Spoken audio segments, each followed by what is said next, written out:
So, lads, I got to talk about this. So this is the whole Unrivaled situation. If you guys don't know, there's just crazy talks about everything. There's crazy opinions being given, and if you guys don't know, basically, the when it comes to Unrivaled, they are a league that is apparently not in direct competition with the WNBA, and I talked about this earlier. And I was saying basically that that Unrivaled has, like, people in Unrivaled being in CBA negotiations have a conflict of interest because the WNBA being cancelled, maybe it affects the players badly that are salaried players in the WNBA, but the players that own equity in Unrivaled, it is literally,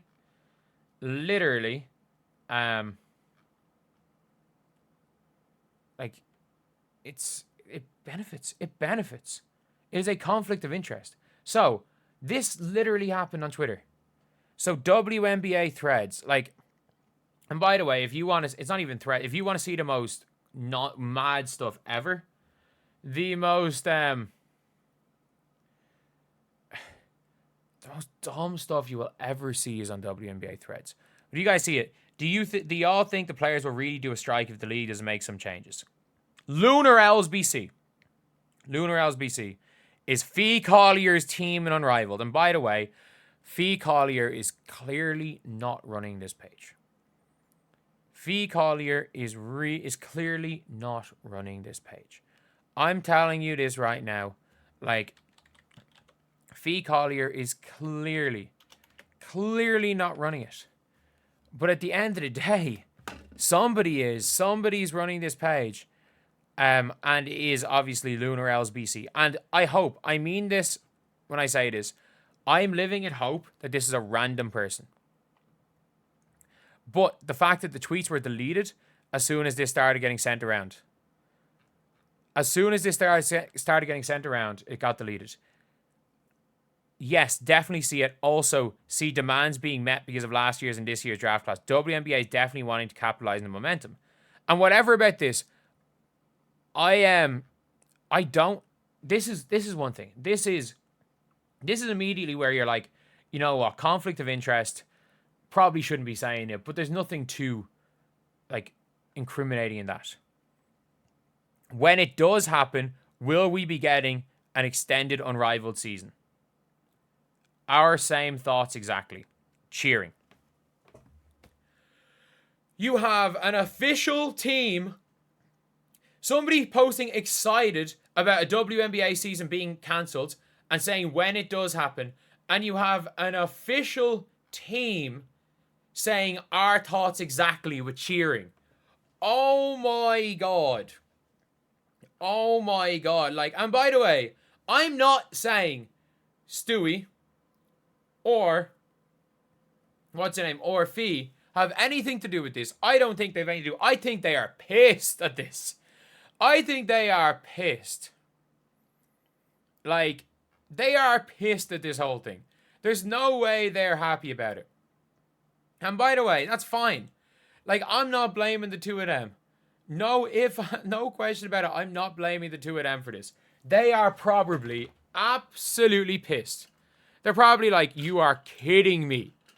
The random dude that we're paying £100 a week to run our social medias for each page is out there saying that they would love for the WNBA season to be cancelled.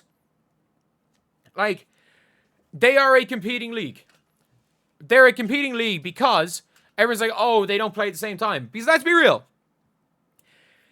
If the WNBA season gets cancelled, Unrivaled is going to go into the WNBA season. They are going to get the money for that.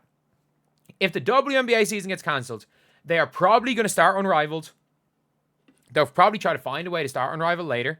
They will, instead of finishing in the middle of March, they will probably go and try to get other TV deals. They would literally try to change the entire league to a 5v5, change everything, and they would probably have an Unrivaled rookie draft, allowing certain invited players to join midway through the season from college.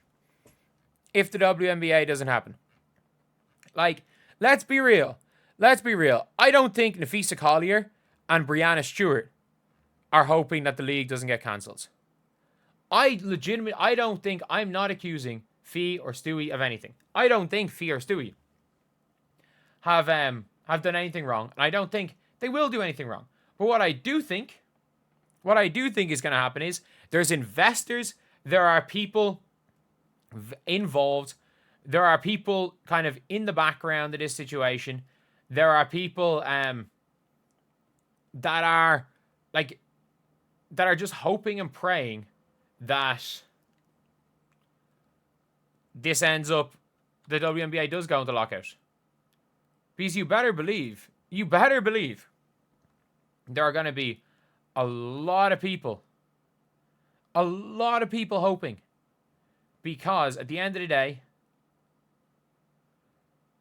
like when they're hoping that, like in the hope of them getting it cancelled, they're going to make more money.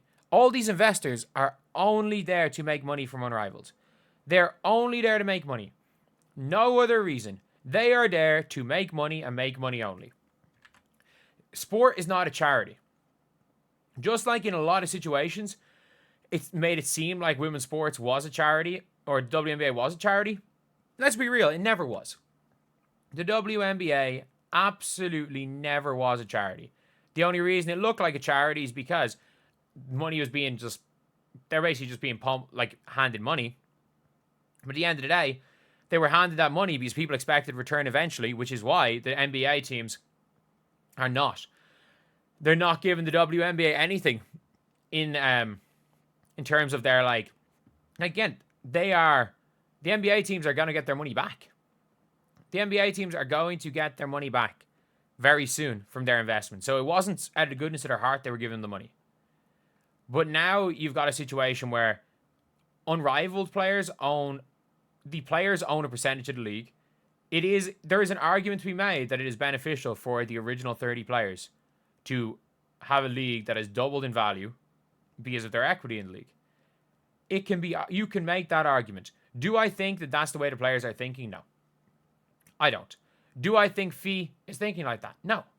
But the fact is you've got teams, official accounts, basically saying they'd love for Unrivaled to be extended and the WNBA to be cancelled is just crazy. And it's just a lack of professionalism in women's sports. And I understand it because there's not that much money in women's sports.